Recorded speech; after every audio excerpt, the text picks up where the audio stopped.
So, there's a new piece of legislation down in Australia that has absolutely ignited a firestorm of criticism. But, what's really making people stop and look isn't just the law itself, it's who is criticizing it. We're seeing a political alignment so rare, it pretty much forces us to take a much closer look at what's actually in this bill. In this quote, it gets right to the heart of the matter. I mean, when was the last time you saw two parties from completely opposite ends of the political spectrum, like One Nation and the Greens, both flat out reject a law?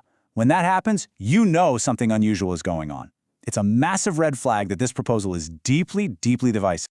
This rare agreement is really the crucial point here. It's a huge signal that the concerns about this legislation are cutting across all the typical party lines. It suggests the issues at play are way more fundamental than just your average day-to-day politics. So let's unpack what those issues actually are. All right, so the first major criticism really revolves around this idea of government overreach. The argument being made is that the law, in its attempt to solve one specific problem, has actually created a much, much bigger one by casting what's being called a wide net. Wow. I mean, the sheer force of the language here is really telling, isn't it? This isn't just some mild disagreement. This is a profound, deep frustration with how this legislation was even drafted, framing it as fundamentally flawed right from the very beginning. So, at the very heart of this wide net argument is this simple idea. The law is so incredibly broad that it unintentionally ends up penalizing ordinary, law-abiding folks. Instead of being a laser-focused solution, it's seen as this huge blanket approach that just completely misses the mark.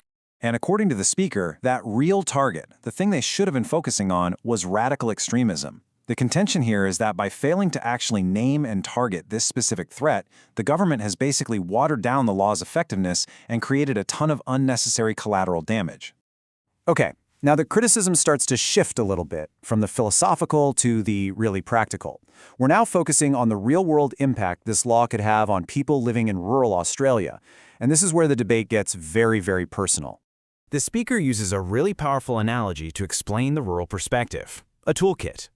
The whole idea is that for a farmer or a property owner, different firearms aren't just hobbies. They are essential tools, and each one has a very specific and necessary job to do.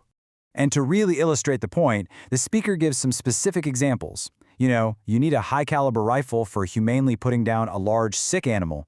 You need a low-caliber one for managing pests like rabbits. Maybe a shotgun for something else entirely. So from this point of view, it's not about just having a bunch of guns, it's about having the right tool for the job. And then the speaker completely flips the script. They compare that question, why do you need so many firearms, to asking someone in the city, hey, why do you need 4 bedrooms or 2 cars? The argument is that it's this arbitrary intrusion into a way of life that people on the outside just might not understand. This quote really captures that emotional gut reaction.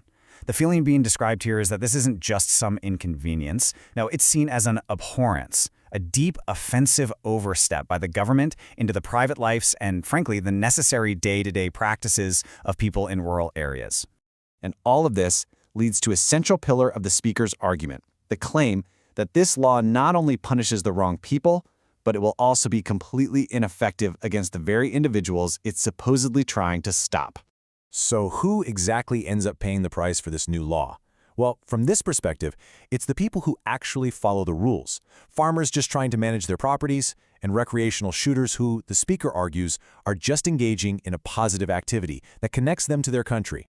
And who is left completely untouched? The speaker is crystal clear on this: criminals and extremists.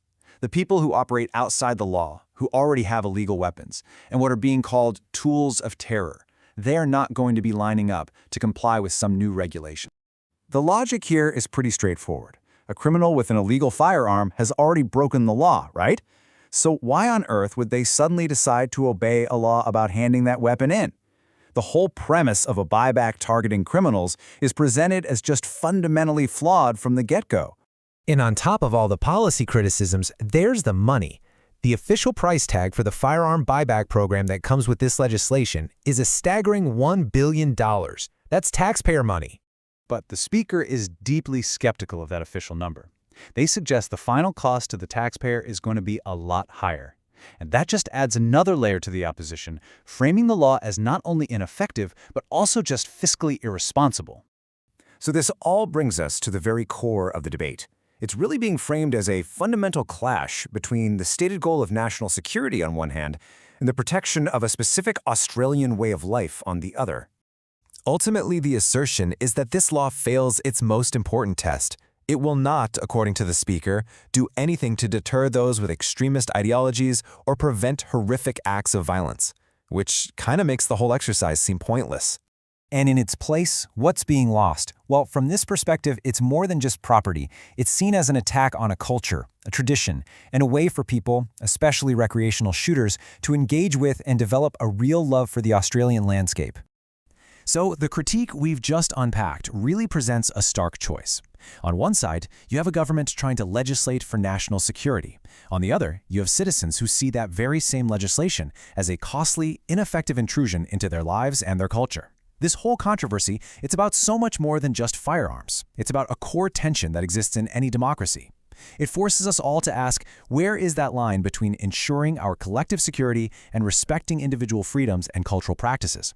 And that is a question with no easy answers.